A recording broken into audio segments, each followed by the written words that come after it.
Hello, Americans. I'm Paul Harvey, and this is the testing time. We are being tested, you know, you and I, individually and collectively. The test isn't going to be all fun or all easy. But if you'll hear me out, I think you'll agree you wouldn't want it any other way. Such a little while ago, we sat around in our councils of men, chewing our fingernails up past the elbow, worrying about the hideous force which man had loosed on the world when he unharnessed the atom. Now, looking back, we can see that the nuclear weapon was a disguised blessing. We're outnumbered by our potential enemies 7-1. War with bayonets, we couldn't win. The big bomb was the equalizer, which cut the limitless hordes of Asia down to our size. This awesome weapon stood between us and slavery.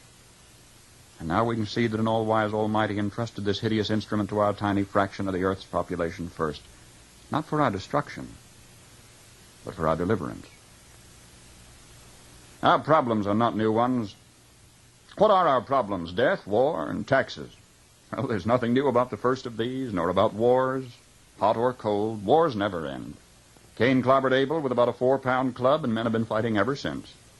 The only difference being that with each succeeding generation, the foot-pounds of destructive energy which one man can deliver increased through the development of the crossbow, the catapult, gunpowder, and the automatic weapons, and the cannon, the airplane, the bomb, the blockbuster. For thousands of years, the line on the chart measuring the foot-pounds of destructive energy which one man can wield goes up in a slow, steady incline until August 1945. And suddenly the line on the graph shoots for the stratosphere, for then there'd been thrust into the hands of man a weapon 400 million times more lethal than anything ever before. This has changed the complexion of war, but wars never end. In the 3,500 years of recorded history, fewer than 8% of those years have been warless ones, and even in this 8% of the time between, the wars between the wars, which we have come to call Cold Wars, went on. Nor is there anything new about these. Quintus Fabius Maximus, the Roman general, was the original Cold War kid, I guess you could say. The Romans nicknamed him the Cunctator, meaning one who delays. He marched and countermarched. He turned the battlefield into a parade ground, but he wouldn't fight. Hannibal's getting ulcers, but he isn't getting shot. And they say one day old Fabius met the Carthaginians on the field of battle, and he said dramatically, "Well, what will it be, war or peace?" And they said by that time they were so bush, chasing him around didn't make much difference one way or the other. So he said, "Then let it be war." And with a dramatic flourish, he flung his toga to the ground and ran as fast as he could in the opposite direction. Now, there's nothing new about wars, hot or cold. Cold wars are waged by the forces of espionage and counter-espionage. And history demonstrates that who wins this war between the wars generally determines who gets the drop on whom when somebody blows the whistle on a shooting match. Now, however, with the major world powers armed with weapons of annihilation, it is possible that for the first time in history, the Cold War between the wars may be perpetuated. You see, when you and I were boys, we used to resolve our differences as boys with our fists, and generally you or I would come home with a black eye or a bloody nose, but the difference was resolved. We don't do it that way anymore. Nowadays, though we try to pretend to our wives that we have some nobler motive, the fact of the matter is that the only reason we don't fight with our fists anymore is that we are so increased in size and physical prowess, we've become so strong in the arms and so soft in the tummy, that if we were to wage combat, somebody might get badly hurt. Maybe somebody might get killed. It just wouldn't be worth it. So now we resolve our differences by more moderate means. Americans, it's the judgment of most thinking men that the great nation-states of the world have now approached such a position of physical strength, physical prowess, that none will dare to attack the other. If the initiation of the armed conflict is in itself a suicidal act, then a military standoff might conceivably be perpetuated and doomsday postponed indefinitely. This, however, presupposes that we're going to keep us strong. That's us spelled U.S. Strong in our arms and in our hearts. Now then, what makes a nation strong? Taxes? There's nothing new about those either. The first income tax was paid by Abraham. was written on a rock by the hand of divinity and handed to Moses at the top of Mount Sinai. And you might want to remember this. It was at the flat rate of 10%. It promised the wrath of God on anybody who tampered with or violated that law. Christ was born in Bethlehem because Joseph was on his way to pay his taxes. Joseph was a relatively well-to-do landowner of the house and lineage of David. Yet the taxes exacted by Caesar Augustus were so exorbitant that he didn't have enough money left over to employ a trusted messenger for the mission, so though his wife was great with child, he made the journey himself. And Christ was born in Bethlehem because Joseph was on his way to pay his taxes. And Christ was born in a manger because there was a housing shortage when he got there. Our problems are not new. At Runnymede, the Magna Carta was handed to King John on the end of a sword, denying to royalty the right of unlimited taxation. Yet you know it was for us, the American people, to become the first in recorded history ever voluntarily to surrender our rights to private property. Oh, yes, we did. With an innocent-sounding constitutional amendment, the 16th, which says that Congress shall have the power to lay and collect taxes on incomes from whatever source derived, and we forgot to put any limit on the extent to which we could tax ourselves. Conceivably, we could be taxed out of all private property. We could be taxed not 70%, 80%, 90%, but 100%. We could awaken one morning and find that the government owns the farm and the house and the car and has a mortgage on the church, legally. Historically, whenever any nation has taxed its people more than 25% of their national income, initiative was destroyed and that nation was headed for economic eclipse. Well, presently, the American people are being taxed 33% of their total income. History says we'll roll forward on momentum for a little while, but we'd better get some more gas in the tank pretty quick. You see, ours is not the first by George good government to arise on the world stage. There have been several. Rome, and Spain, and Greece, and China, and each enjoyed about 150 years at its zenith. That's just about our time in the New World. And then each decayed away. Not one of them was ever destroyed by anybody else's marching legions. Each rotted away, morally, socially, culturally, economically, simultaneously. You know, one of the most cruel paradoxes of history is this. Because each was a good government, it bore bountiful fruit. And when it bore bountiful fruit, the people got fat. And when they got fat, they got lazy. And when they got lazy, they began to want to absolve themselves of personal responsibility and turn over to government to do for them things which traditionally they had been doing for themselves. At first, there appears to be nothing wrong in asking government to perform some extra service for you, but if you ask government for extra services, government, in order to perform its increasing function, has to get bigger, right? Right? And as government gets bigger, in order to support its increasing size, it has to what? Tax the individual more, so the individual gets littler. And to collect the increased taxes requires more tax collectors, so the government gets bigger, and in order to pay the additional tax collectors, it has to tax the individual more, so the government gets bigger and the individual gets littler. And the government gets bigger and the individual gets littler until the government is all-powerful. The individual is hardly anything at all. The government is all-powerful. The people are cattle. Now, some believe that the need is for a vigorous, strong man to arise on the scene, to regulate and regiment the affairs of men. Yet history tells us there have been several such. Once upon a time, there was a nation great and powerful and good.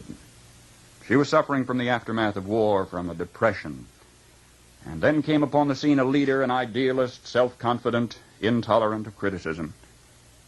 Wisely, he limited his early activities to combating the financial depression. Nobody could argue with that. But in a while, he began to regulate business and establish new rules to govern commerce and finance.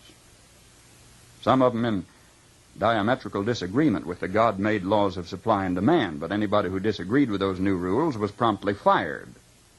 The new leader saw that under the old system of free enterprise, landlords prospered, so he levied new taxes to take away their profits and destroy what he called the monopoly of capital. To please laborers, he controlled prices. To win the favor of the farmers, he gave them loans and subsidies. The national debt mounted alarmingly. Whenever anybody tried to tell him that governments, even as people, can go broke when they spend beyond their incomes, he said they just didn't understand deficit finance. Well, what do you say? Did he build on rock or on sand? I say on sand.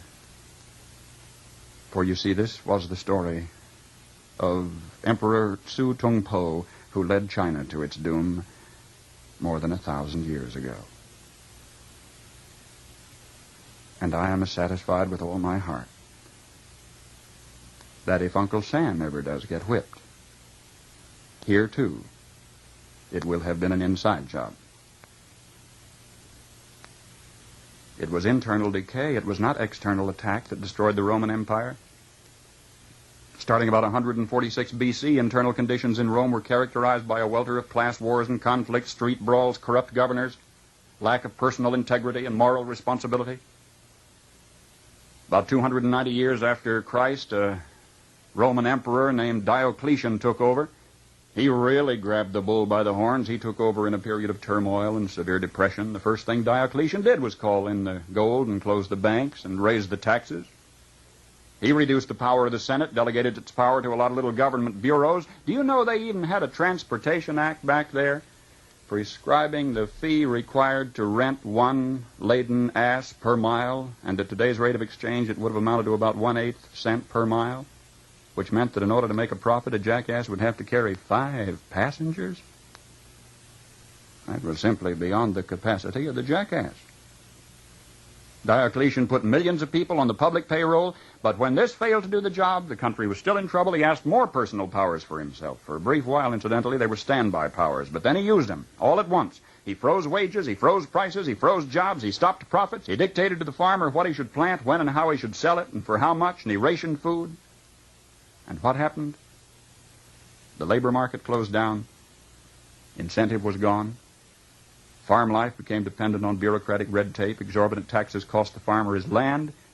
He kept for himself only a small plot on which he might grow turnips for his family. He lost the rest of it to the state. And without food and with incentive gone, city life stagnated and declined. And Rome passed into what history has recorded as the Dark Ages, lasting 1,000 years. Just by turning to the left, the world has gone in circles. A nation would evolve from a monarchy into an oligarchy, from oligarchy to dictatorship, from dictatorship to bureaucracy, from bureaucracy to pure democracy, where finally the people would cry out from the chaos and confusion of the streets, "Oh, please, God, give us a king," and God would give them a king, and they'd have a monarchy again and start the whole silly cycle anew. Now, either we will profit from the errors of their ways, or it follows as the night the day, our children are going to have to relive the Dark Ages all over again. We can perpetuate the military standoff. We can delay doomsday indefinitely. We can continue on the high road that's made our United States the powerhouse of the world. But again, it isn't going to be all fun. But then nothing worthwhile ever is. If we intend to stay strong enough to enforce peace, let us determine first the source of our strength. How come, after thousands of years of experiment, our new nation has come so far so fast? All this in less than 200 years. What is the secret of our success?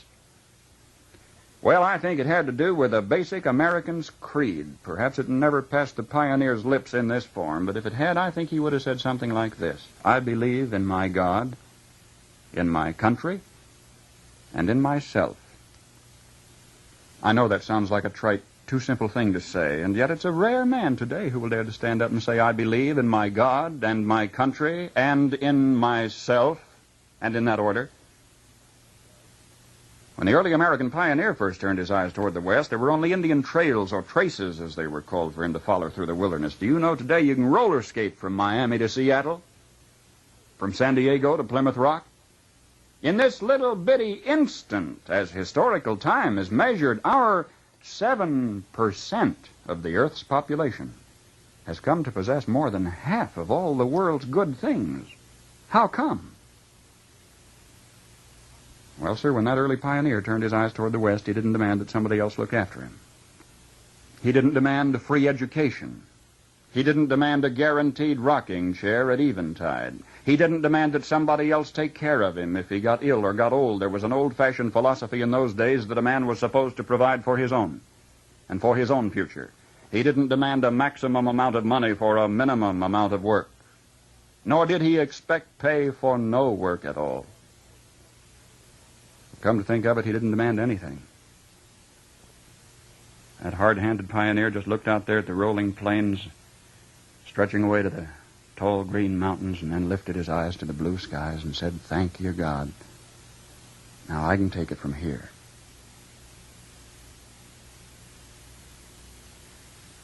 Now that spirit isn't dead in our country. It's dormant. It's been discredited in some circles, driven underground, but it isn't dead. It's just that a few seasons ago, politicians baiting their hooks with free barbecue and trading a Ponzi promise for votes began telling us, we don't want opportunity anymore, we want security.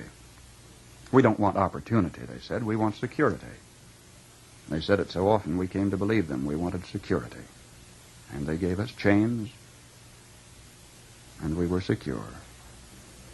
Suddenly, with our constitutional guarantees depleted, with our national character eroding away, with our tax laws penalizing those who dare to prosper, with workers concentrating on how little they can get by with instead of how much they can produce, suddenly we looked overhead one day to discover that the first tin moon in space was a Russian accomplishment.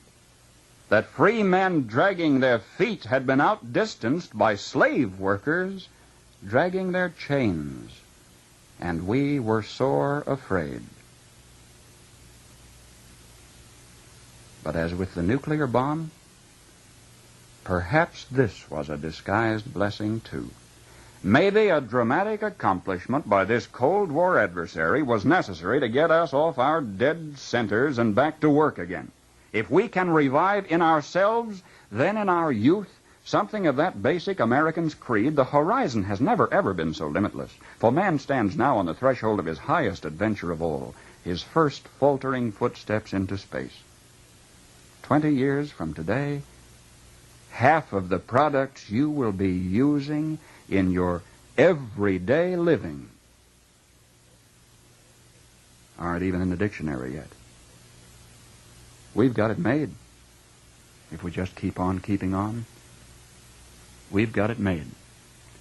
And if we don't, we will follow those other great nation-states of history into the graveyard of ignominious oblivion. History promises only this for certain. We will get exactly what we deserve. You see, storms are a part of the normal climate of life.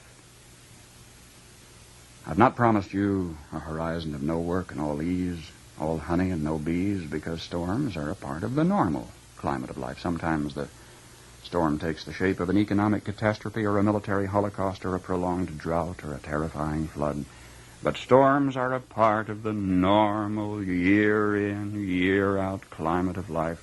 We sometimes think our generation has been especially discriminated against, but in every generation, young folks have wondered whether they should pursue an education or take the easiest possible way, whether they should enter the professions or not. Young folks have wondered whether they should marry or no. Young marrieds have wondered whether they ought to bring babies into an era of regulation and regimentation. In every hour of history there have been these questions, the same as we have today, because there have always been storms to test men. Americans of paradise is being prepared somewhere. A perfect place. Don't you see? We've got to prove here we deserve to be there. And if there were perpetual sunshine, there'd be no victory. So storms are a part of the necessary climate of life. This is the shakedown cruise. Here's where we separate the men from the boys. If you and I conceivably could roll out a plush carpet on which our youngsters could walk off into a problem-free future, don't you see, it would not be to their best interests for us to do so. They deserve a crack at this test, too. Storms are a part of the normal climate of life. There's an election going on all the time. The Lord votes for you, the devil votes against you, and you cast the deciding vote. Americans, for some reason, are being especially tested because we have been so richly blessed with the bounteous good things which invite sloth. Storms are a part of the normal climate of life. But what happens to a rooster in a storm? He goes over in a corner of the hen house and gets soaking wet and shivers and shakes and develops, what is it, coccidiosis or pip or one of those things roosters gets, and dies. But what happens to an eagle in a storm? He sees the dark clouds. He sees them coming. But did you know this? The eagle, when he sees the dark clouds out there on the horizon, takes off and lets the tremendous storm winds in the vanguard of the turbulence actually help buoy him aloft and help him. I mean, the winds, the storm winds themselves are lifting the eagle until finally he is soaring above the storm in the sunshine. That's the answer, Americans. Storms are a part of the normal climate of life. We've got to learn to ride them. If, however, you do not share my personal conviction concerning this testing time, I mean, if the gravy train running 3 sections and the factory whistles summoning 3 shifts are creating too much din for a still small voice to be heard, let us nonetheless, with the conscience of reasonable men, preserve and protect and defend this last great green and precious place on earth against all its enemies, foreign and domestic. So help us God. If only because so many people you never knew have broken their hearts to get it and to keep it for you. Once upon a time there was an old hermit in the hills of Tennessee. Always used to be able to answer any questions that the youngsters of the community would bring to his hillside cabin. He was a wise old man, but in every community there is one scalawag, one borderline delinquent, one of those always getting himself into trouble, always leading others astray. And there was one such in this community. And one day he gathered his cohorts about him. He says, fellas, I have an idea how we're going to fox that old man up on the mountain. He thinks he's so smart. I'm going to catch me a bird, and I'm going to hold it in my cupped hands. And I'm going up to his cabin, and I'll say, what have I here, old man? He'll guess right. He always does. He'll say it's a bird. But then I'm going to say, is it alive or is it dead? If he says it's dead, I'll let it fly away and prove him wrong. If he says it's alive, before I show it to him, I'll crush it to death. Well, youngsters caught a small bird and went up to the hillside cabin, rapped on the door. The old man came to the door. The lad said, what have I here, old man? The old hermit said, why, it appears to me it's a bird you've caught there, boy. And the lad, glancing at his friends out of the corners of his flashing eyes, said, yes, but is it alive or is it dead? And the wise old man of the mountain said, it is as you will, my son. That is the sum of it, Americans. We have here captured the elusive eagle of individual liberty. Now you can love it and feed it and watch it fly, or neglect it and starve it, and it'll die. It is as you will. The future is in your hands.